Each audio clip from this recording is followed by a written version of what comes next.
The crow's nest is at half-mast. Half a loaf is better than no smoking.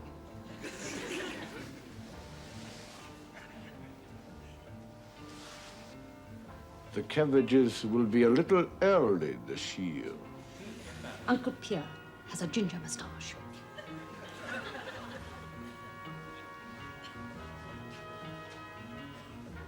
The Spanish eagle has left his nest.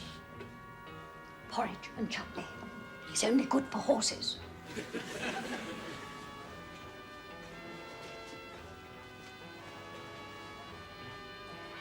Tea and crumpets should be taken with extreme caution. Tea and crumpet? Surely you mean tea and toast. Tea and crumpet. I'm terribly sorry. I'm tea and toast. You've got the wrong spy. Tea and crumpet is next door.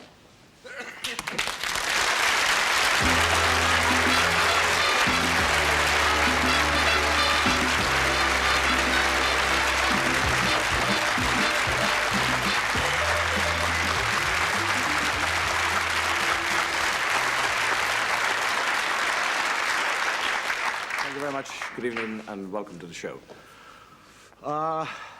One thing I've never done on the show is sing. And tonight, it's not going to be any different. There is a town hall in the south of Ireland which has a plaque in memory of a man called Frank McGee, singer. And the story is told that the town hall was full.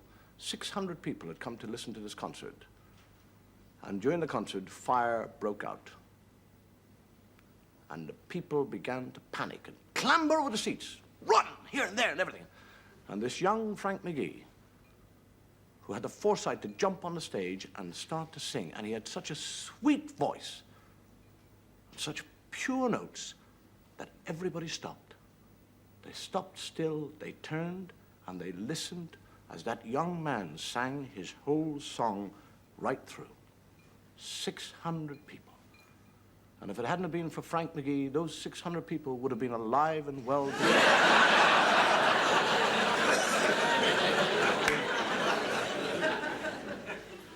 I have a reputation for being what we call an Irish humorist. But one thing I do admire, actually, I do admire the English sense of humor. The English sense of humor is a very dry sense of humor. For example, you get the two gentlemen at a cocktail party, and one turns to the other. He said, "Do you realize, Charles, I haven't seen you for 2 years?" And the other one said, "How very nice of you."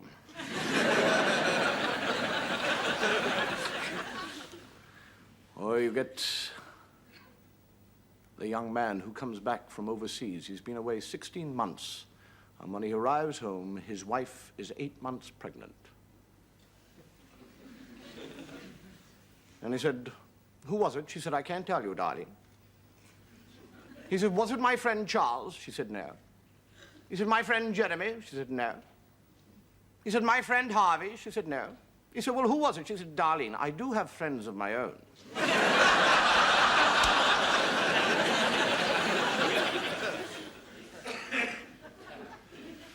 I got the two gentlemen in the maternity hospital in the waiting room. One very nervous and neurotic, one very calm and relaxed. And the nervous one said, Is it your first one?" He said, "No, it's my 9th. He said, "Oh." "It's my first one." He said, "Yes, I can see that." He said, I wonder if you could help me. You're obviously a man of great experience in these. Could you tell me how soon after the child is born is one allowed to? I mean, can my wife and I? Is it medically possible for us to? He said, "Are you trying to how soon after the birth of the child is one allowed to make love to one's wife?" He said, "Yes, I was. Yes, that's exactly what I." He said, "Well, it all depends whether she's in a public ward or a private ward."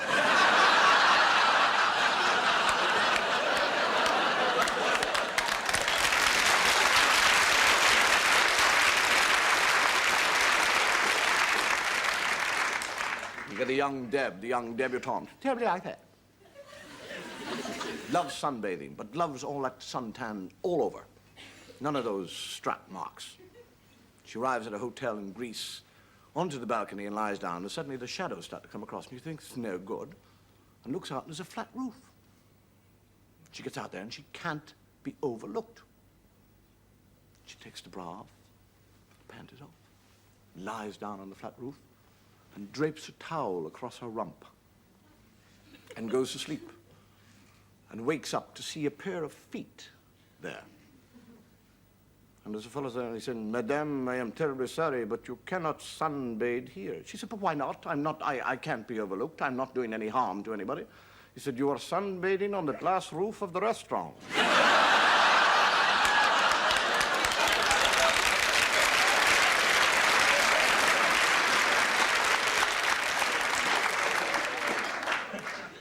I was going to tell that gag as a fella, but I thought I'd better not. Known as hors d'oeuvre.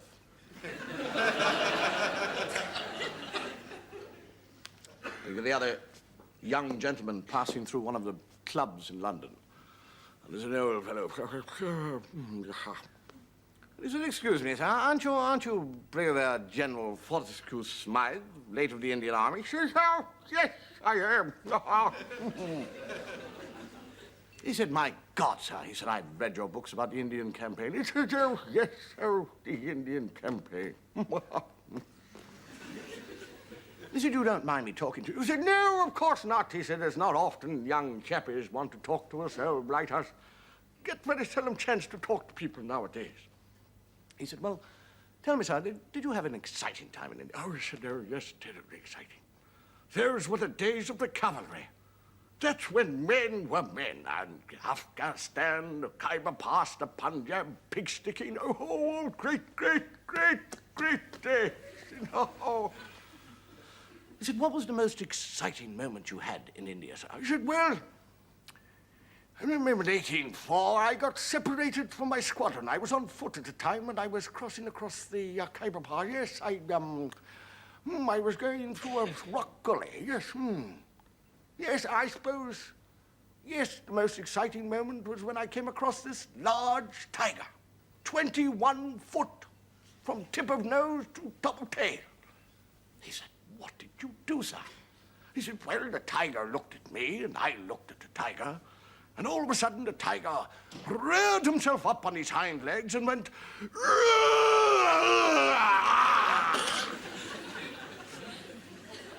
He said, "I fouled me breeches."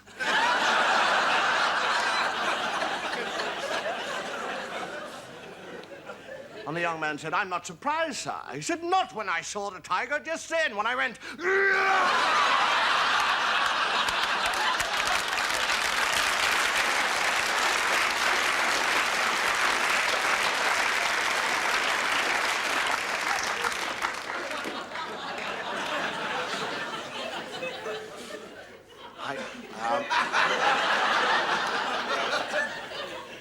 Can we stop recording for a couple of minutes?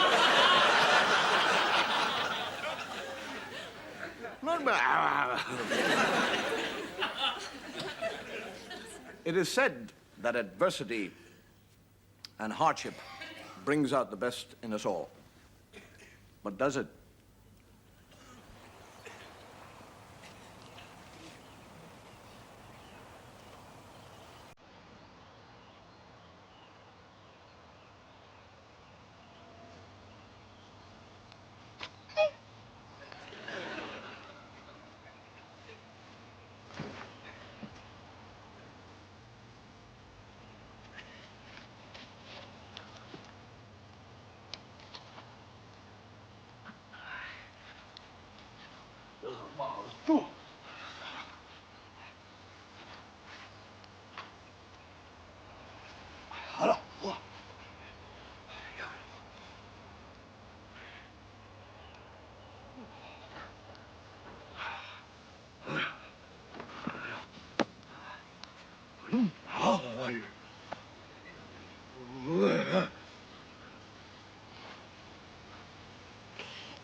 rape all the men?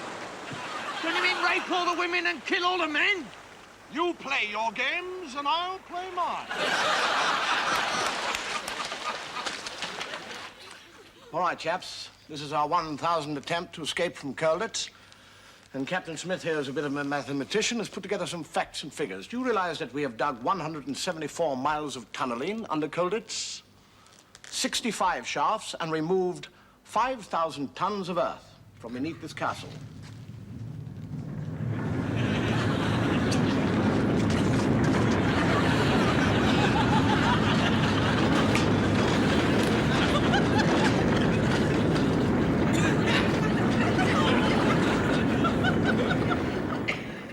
Yes, sir. He came aboard today. That's the new gunnery officer, sir. I see.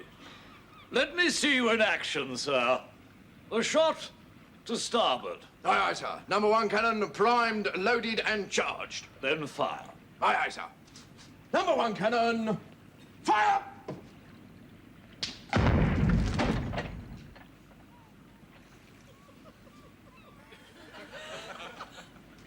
Permission to reload, sir.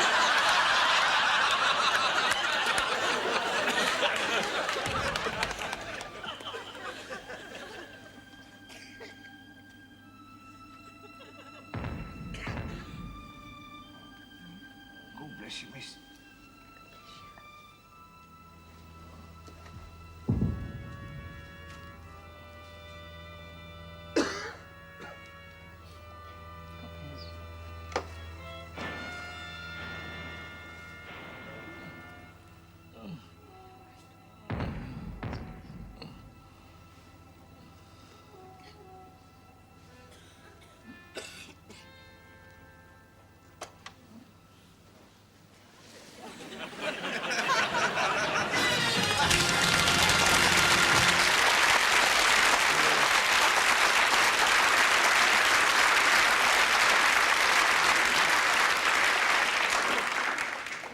Story about an Irish lady goes to a doctor, examines her, and afterwards he said, I'm terribly sorry to have to tell you that you have a weak heart. You've got to take things easy.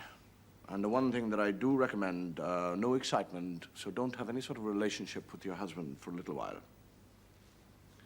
And she goes home and explains this to the husband, and he said, well, don't worry about it. He said, I'll sleep upstairs, and you sleep downstairs, so there's no chance of us kind of getting together and you exciting yourself and everything else.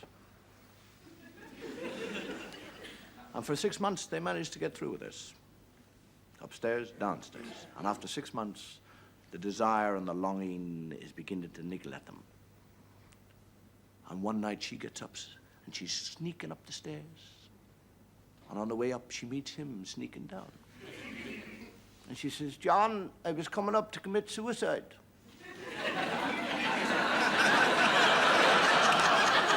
He says, I was coming down to murder you.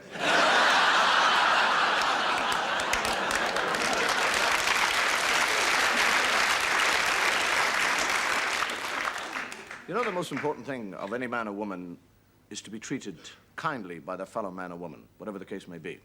And it very often is. But kindness comes in many different forms. For example, the kindest thing you could do to a masochist is to give him a good whipping. The kindest thing you could do to a sadist is to give him a whip and a good masochist.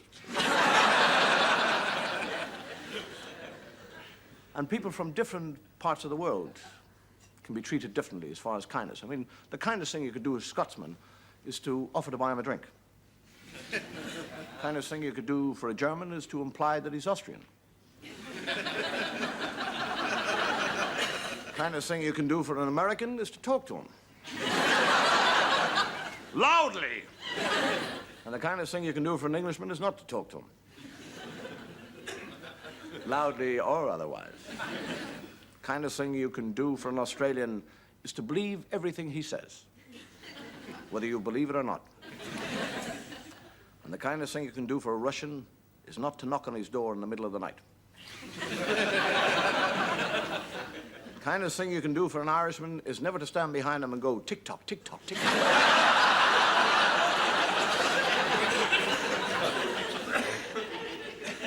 The kindest thing you can do for an Israeli is to open his mail. Or better still, get an Arab to open his mail. But actually, as far as kindness is concerned, it's far better occasionally to mind your own business.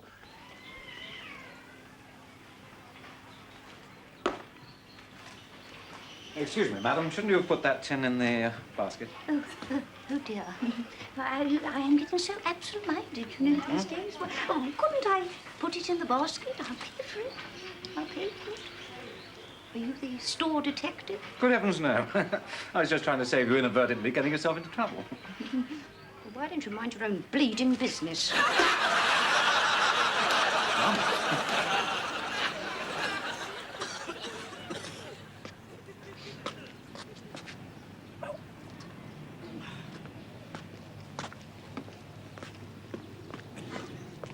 Oh, excuse me, sir, but do you have something to spare for an old soldier, sir?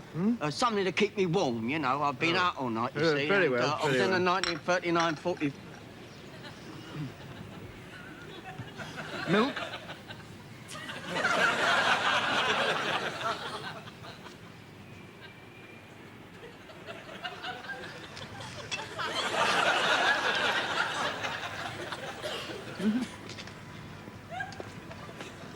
Hey, what about the sugar?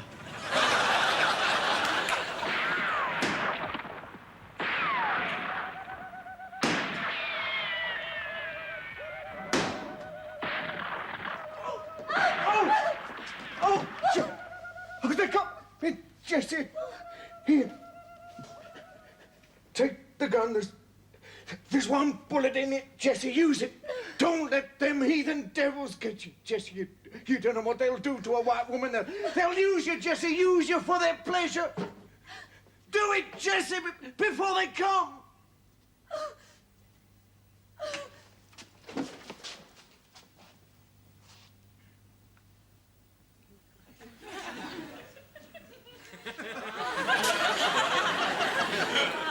Shoot, Jesse!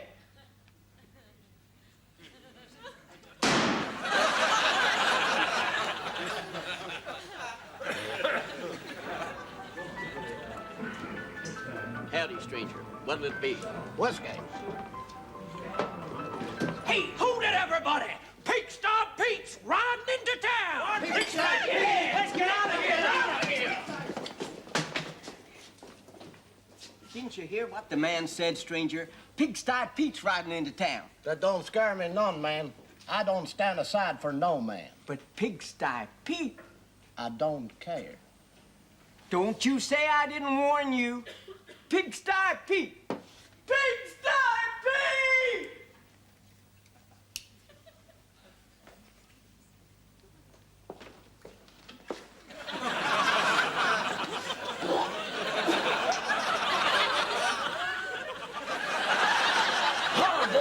Have a drink with me.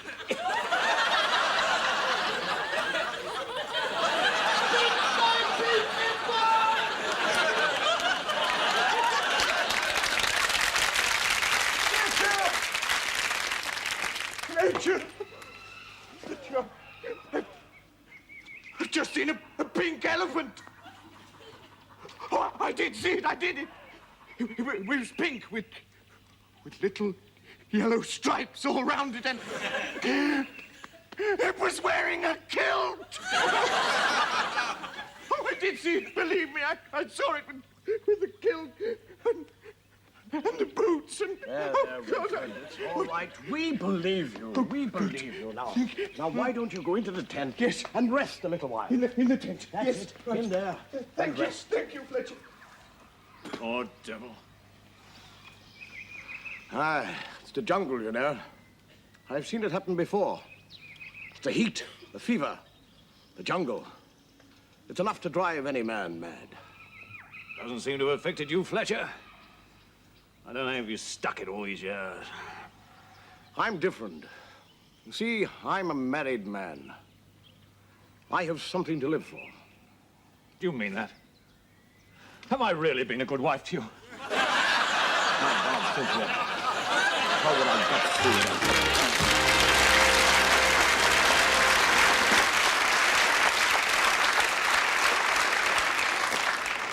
got a bit worried about Peter there.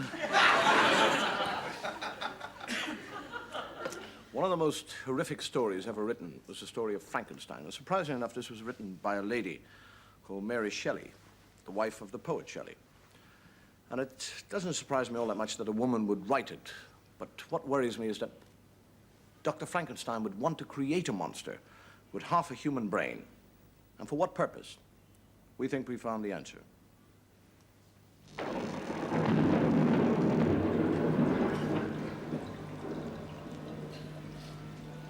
Master, do you think it'll work this time? It must do. This is my life's work. So sorry, Master, that I was only able to get half a brain. I was disturbed in the mortuary. Fear not, Fritz. Half a brain is exactly what I had in mind. Everything is ready, Fritz. The storm is at its height. Press the switch. That's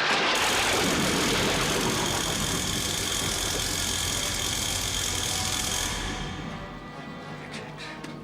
My monster. Sit! Sit up. Turn to me. Stand. Now walk. Walk. Walk. That's it. That's it. Halt. Sit. Now, Fritz, for the final experiment. Yes. Now, begin. Well, hi there, pop pickers. You're tuned to wonderful Radio 1, coming to you all the way from 247. Wonderful Radio 1. That's a radio channel where the disc jockeys are interrupted by the music. You might remember, if you saw the last show, that we didn't use any religious sketches apart from one very small one at the end of the show. And people have written in and complained.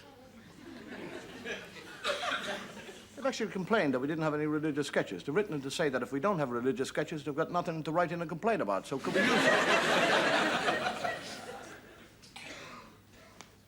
I even had a telegram from Rome. From the boss himself. Our boss, the little skinny Italian fellow. You've seen him.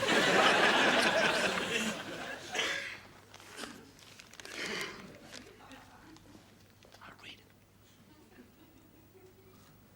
The Valani.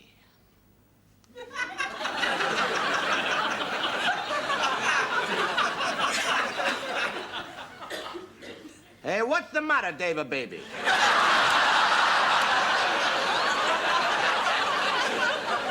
Why you no making a joke about us in last week's show, huh?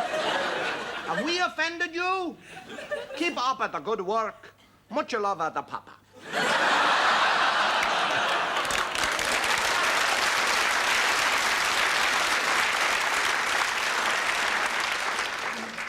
P.S. Why don't you tell him the one about me on the balcony?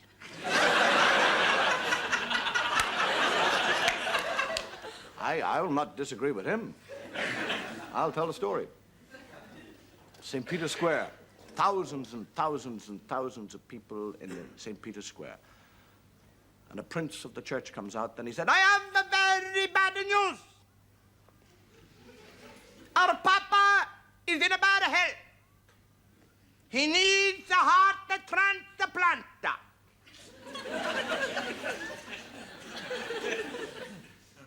And somebody here today is going to give his heart for the papa. Because the papa must stay alive, and we guarantee whoever gives his heart, he will go straight to eternal salvation. But we have left it to God to choose who is going to be the heart for the papa. I have here a little white feather. And I am going to drop the white feather from the balcony. And wherever that white feather lands on, he or she is the person who will give the heart for Papa. And he drops the little white feather. And he looks down, and there are thousands of people in St. Peter's Square all going...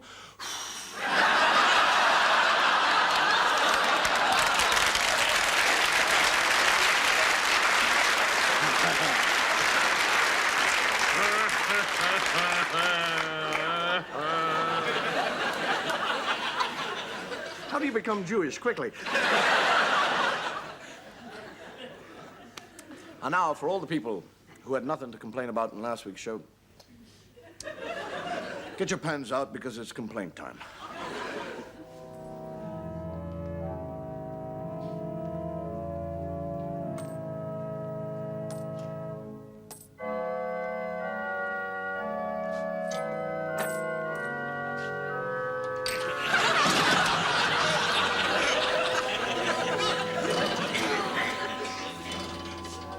How name you this child?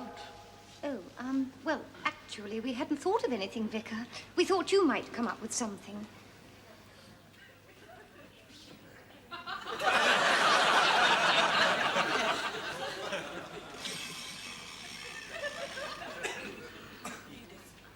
I named this child Edith. And what do you say when he grows up? God only knows.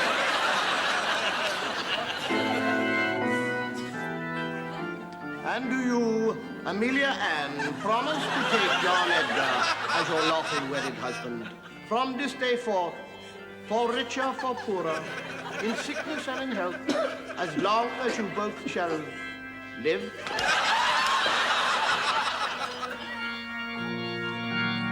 Dust to dust, ashes to ashes. O Lord, we commend thy servant, James Edgar, unto your bosom.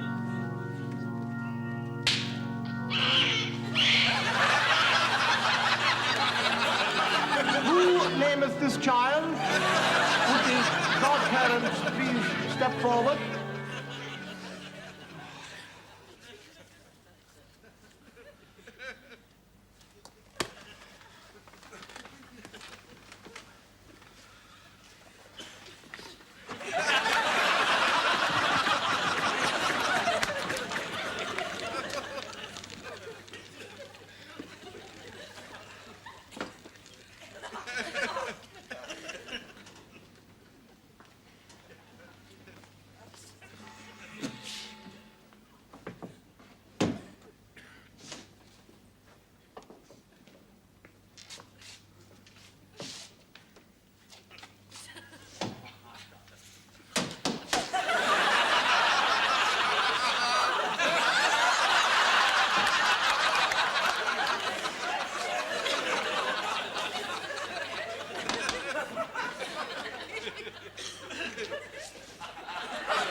I don't know if you've ever been to confessional.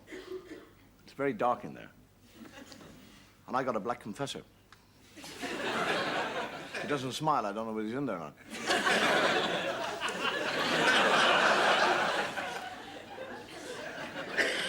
You get a fellow who goes to confession.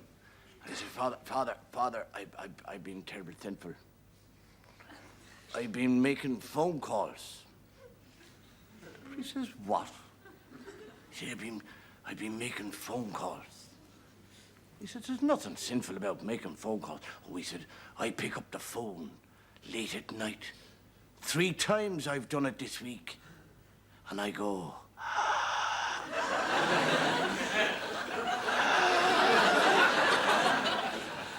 and the priest says, do you suffer from asthma?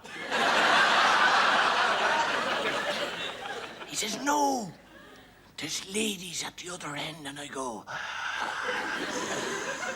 I've done it 3 times. And the priest says, oh, I know now what you're talking about. You get excitement from that, do you? 2 rosaries for your penance, and put £1 each in the poor box for each of them phone calls. Get out. And off he goes, and he comes back a couple of minutes later and says to the priest, I've only got a £5. He said, well, put the £5 in and have 2 more phone calls.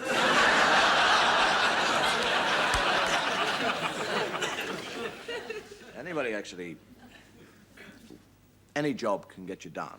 It's a story about a priest who went to the doctor and he said, I'm just up to here with the job. He said, I can't concentrate on the mass or confessional or the poor or the elderly. He said, I just cannot. I don't know why, what it is, but I've lost all interest.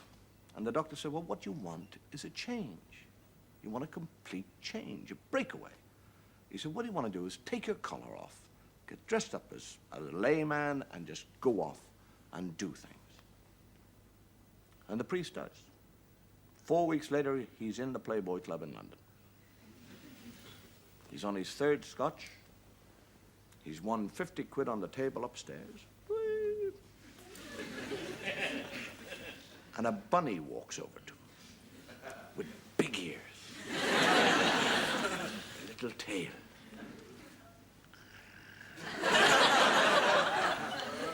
You could land a helicopter on them.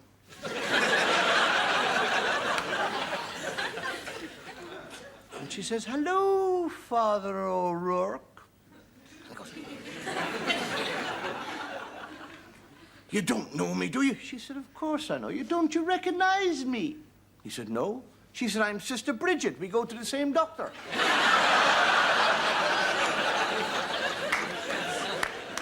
What? Oh, I don't mind. Why did you stop?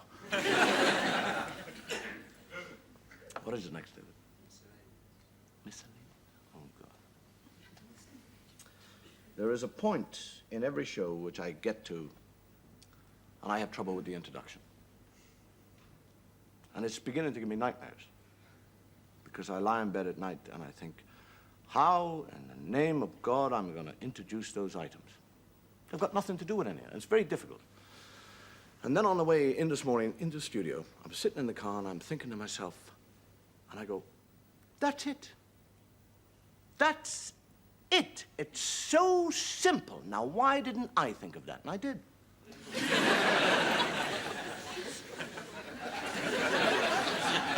And I'm thinking to myself, if I introduce those items, just like the way I've thought, it's not only a logical introduction, it'll get a laugh. And I'm sitting there very pleased, and a fella behind me goes, ah, ah, on the horn. And if there's one thing that makes me mad, is people blowing horns. It drives everything out of my mind but blind rage. And if it hadn't been for that fool blowing his horn, I would have had a good introduction for these articles.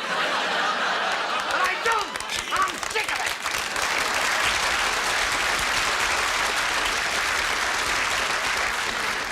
The last time I go on one of these economy cruises.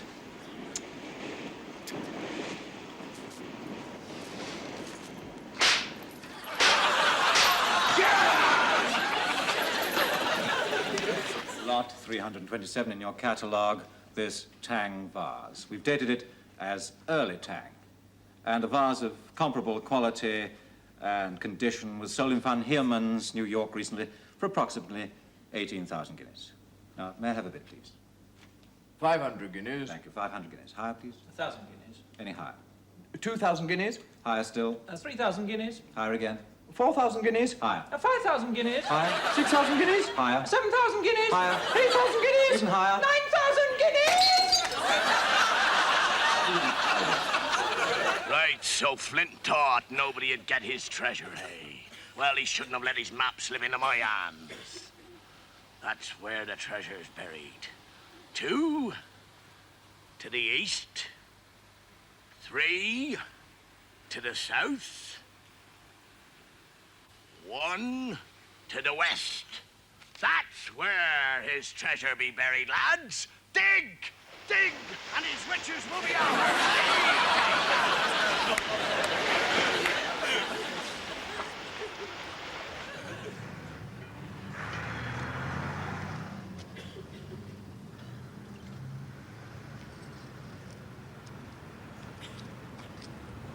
Excuse me, sir. Would you mind telling me why you're wearing all that gear?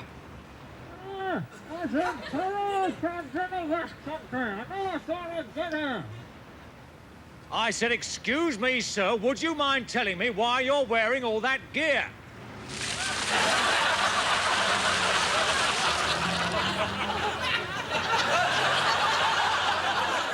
Whosoever this glass slipper fits shall be my princess.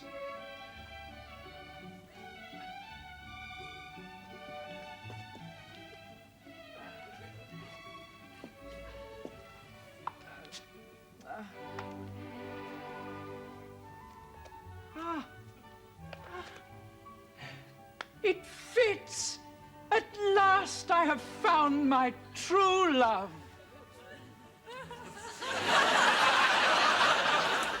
Well, after all, it is a fairy story.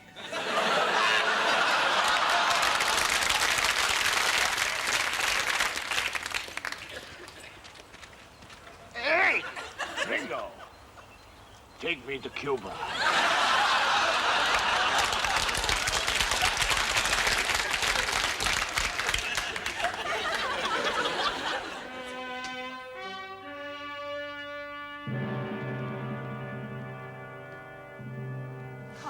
The noble Cleopatra wishes to be alone with her grief.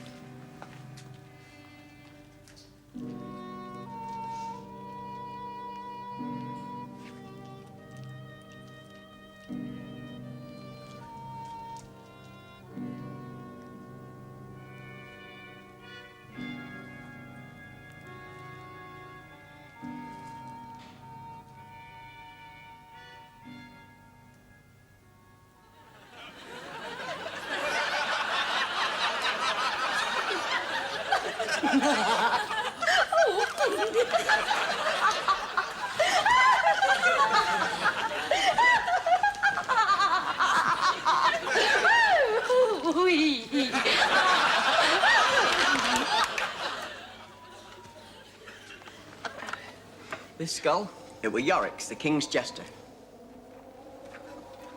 Alas, poor Yorick. I knew him well. And he was a mean bastard.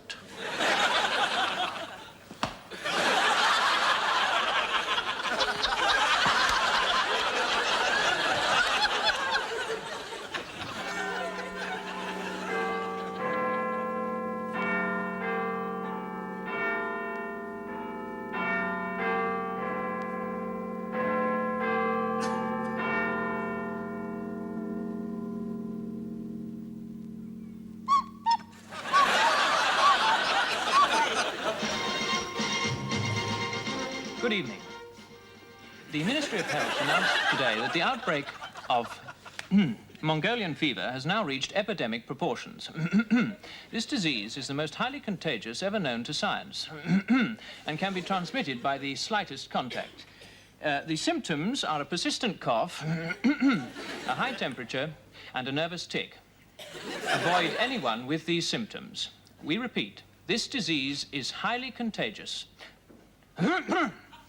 Sport. In one of the biggest transfer deals yet known, Manchester United today signed Freddie McGee.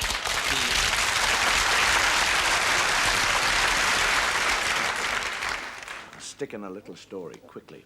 This fellow, bit worse to wear of drink, goes into one of the cafes on the motorway.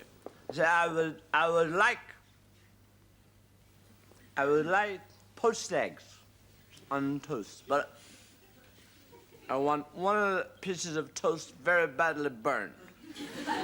And I want the other piece of toast underdone and greasy. One egg, solid, thick, hard, you can't break it. And I want the other one all runny and good. And I want a lot of grease with big thumb marks all around the face. Well, sir, we don't serve food like that. It's you did yesterday.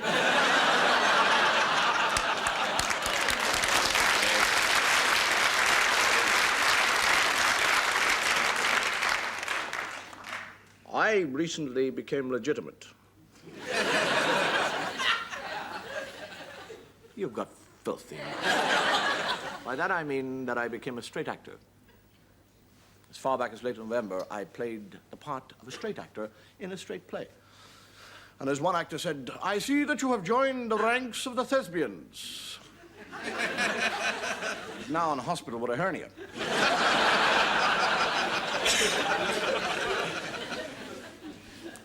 The young actor talking to the old actor.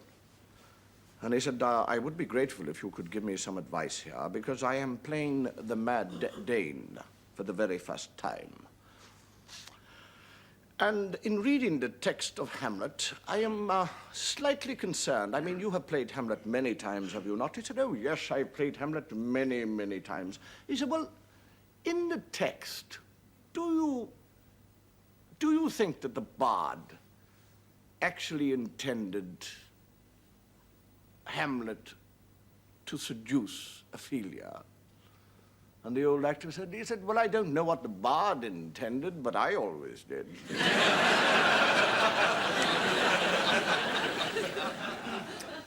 But as far as the theater is concerned, the man I always feel sorry for is the man who was always the bridesmaid and never the bride. And that man is the understudy.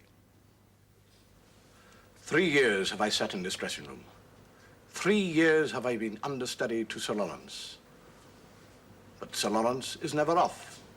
Every evening I come into my dressing room, I put on my elaborate makeup, and at the end of the evening I take it off without once appearing in front of my public. Calling Mr. Benson. Mr. Benson, understudy to Sir Lawrence. Sir Lawrence will be unable to appear tonight. Will you please take the stage? At last, my dream fulfilled.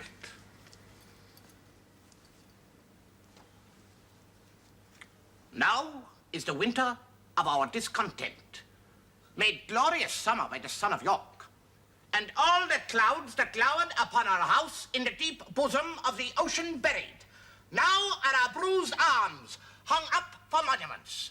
Our brow... 2 minutes, Mr. Benson.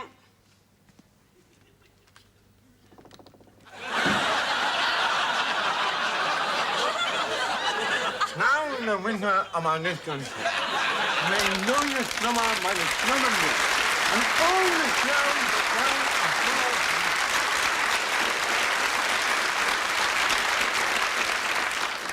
Good night, thank you, and may God go with you.